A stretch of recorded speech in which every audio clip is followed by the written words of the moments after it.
បងឥឡូវនេះខ្ញុំនៅ condo on City ជាប់ធ្វើ60ម៉ែត្រតែម្ដងកាលពីមុនណាបងទិញ condo ក្នុងតម្លៃ$7,000 ទៅ$8,000តែឥឡូវនេះបងមកទិញមួយបងតម្លៃពិសេសត្រឹមតែ$50,000ប៉ុណ្ណោះ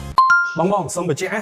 តម្លៃ$50,000នេះគឺមានតែ20 unit ជាងតែប៉ុណ្ណោះអញ្ចឹងបងមកមុនទទួលបាន unit មុនគេមកលឿនបងនេះគឺជា unit showroom ដែលមានទំហំ38ម៉ែត្រការ៉េដែលយើងមានសម្ភារៈ decor ហើយជាស្រាប់លើជញ្ជាំងមានទូជាក្រានហើយជាពិសេស unit នេះបង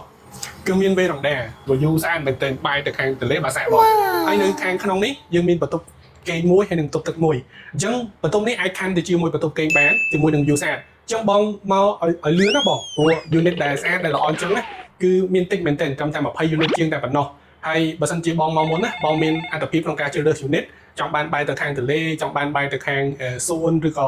បងចង់បានបាយទៅខាងផ្លូវធំផ្លូវ60ម៉ែត្រគឺបងមកមុននឹងជ្រើសរើស unit ដែលល្អបានមុនគេ